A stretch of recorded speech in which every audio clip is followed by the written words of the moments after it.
அனைத்து மாணவர்களுக்கும் வணக்கம். நம்ம இந்த இடத்துல என்ன பார்க்க போகிறோம் அப்படின்னா 12th standard maths of yearly எக்ஸாம்ஸ்க்கான ஆன்சர்ஸ் கீ தான் பார்க்க போகிறோம். அதுக்கு முன்னாடி நீங்கள் எங்கன்னா நம்ம சேனலை சப்ஸ்கிரைப் பண்ணாமல் தான் சப்ஸ்கிரைப் பண்ணி வச்சுருங்க. இது எந்த டிஸ்ட்ரிக்டில் நடந்தது அப்படின்னு சொல்லி பார்த்தீங்கன்னா திருச்சி டிஸ்ட்ரிக்டில் நடந்த கொஷின் பேப்பருக்கான ஆன்சர்ஸு. இதில் 1 மார்க்ஸு 2 மார்க்கு 3 மார்க்கு அது எல்லாத்துக்கும் ஆன்சர்ஸ் வந்து கொடுத்துருக்காங்க. சிம்பிள் ஆன்சராக தான் கொடுத்துருக்காங்க. ஒரு சில கொஷின்ஸ்க்கு வந்து டெரைவ் பண்ணது கொடுத்துருக்காங்க. அதனால் இது எல்லாமே ரெஃபரன்ஸுக்கு நீங்கள் வந்து யூஸ் பண்ணீங்க. நீங்கள் வந்து அசைன்மெண்ட் இந்த மாதிரிலாம் எழுதுகிற பட்சத்தில் அது எப்படி வந்துச்சு அப்படின்னு சொல்லிட்டு ஒரு சில ஸ்டெப் எல்லாமே கொடுத்தும் ஒரு சில கொஷின்ஸ் எல்லாமே கொடுத்துருக்காங்க. அதெல்லாமே பாருங்கள்.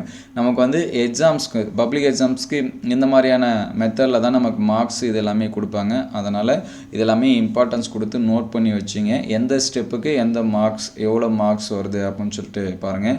நம்ம மேக்ஸ் பொறுத்த வரைக்கும் எல்லாத்துக்குமே தெரியும் அதோட ஸ்டெப் மார்க்ஸ் தான்.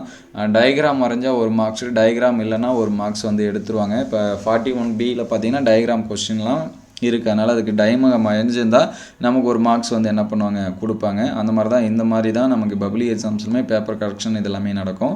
இதுக்கு முன்னாடி தமிழ் இங்கிலீஷ் இதுக்கான ஆன்சர்ஸ்க்கு இதெல்லாமே அப்லோட் பண்ணியிருந்தோம். அந்த வீடியோஸை பார்க்கலன்னா ஆஃப் இயர்லி எக்ஸாம் ஆன்சர்ஸ்கி அப்படின்னு சொல்லிட்டு பிளேலிஸ்ட்டில் இருக்கும். அதை செக் பண்ணி பாருங்கள். 23, 24 அப்படின்னு சொல்லிட்டு உங்களுக்கும் இதே கொஸ்டின் பேப்பர் கொடுத்துருந்தாங்கன்னா ஒரு லைக் பண்ணுறேங்க. சப்போஸ் வேறு கொஸ்டின் பேப்பர் கொடுத்துருந்தாங்கன்னா அது என்ன டிஸ்ட்ரிக் அப்படின்னு சொல்லிட்டு ஒரு லைக் அண்ட் கமெண்ட் பண்ணுங்கள். நமக்கு கீ ஆன்சர்ஸ் வந்து கிடைச்சா உடனே அப்டேட் பண்ணுவோம். இதில் இருக்கக்கூடிய கீ ஆன்சர்ஸ் எல்லாமே எக்ஸாம்ஸ்க்கு வந்து ப்ரிப்பேர் பண்ணும்போது யூஸ் பண்ணிங்க. ஆல்ரெடி எக்ஸாம்ஸாக முடிஞ்சிச்சு, இனிமேல் எக்ஸாம்ஸ்க்கு என்ன ப்ரிப்பேர் பண்ணுறது அப்படின்னு சொல்லிட்டு இருக்காதிங்க. அடுத்தடுத்து நமக்கு revision exam 1 and 2 public exams இது எல்லாமே இருக்குது. நமக்கு அதுக்கு எல்லாத்துக்குமே இதிலேருந்து தான் கொஷின்ஸ் வரும். ஏன்னா இப்போ படித்ததுலேருந்து ரிப்பீட்டடான கொஷின்ஸும் நம்ம எதிர்பார்க்கலாம். அதனால் ஸ்டூடெண்ட்ஸுக்கு சொல்கிறது என்ன அப்படின்னா ஒரு 2-3 டிஸ்ட்ரிக்ட் கொஷின் பேப்பர் இது எல்லாமே கலெக்ட் பண்ணிங்க.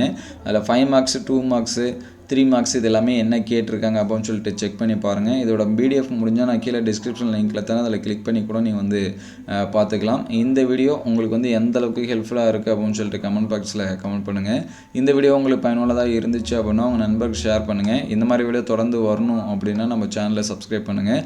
உங்களுக்கு வேறு ஏதாவது சப்ஜெக்ட் கீ ஆன்சர்ஸ் வேணும்னா அதை கமெண்ட் பாக்ஸில் கமெண்ட் பண்ணுங்கள். தேங்க்யூ ஃபார் வாட்சிங்.